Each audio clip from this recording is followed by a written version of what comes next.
నమస్తే అండి. ఆత్మ యొక్క అద్భుతమైన శక్తిని, ఆత్మ చేసే అద్భుతాలను మనం అనుభవపూర్వకంగా తెలుసుకోవాలి అంటే ఖచ్చితంగా శరీరం అవసరం.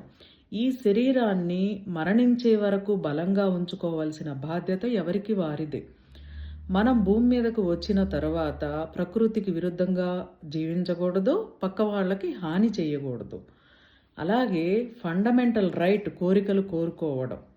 ఈ కోరికలు వీటిల్లో ఏమీ లేదు అని తెలుసుకోవాలి అనుభవపూర్వకంగా. అప్పుడు మాత్రమే ఆత్మ, పరమాత్మ యొక్క మధ్యలో ఉన్న అద్భుతమైన, అంతులేని, అనర్విచనీయమైన అనుబంధం అర్థమవుతుంది.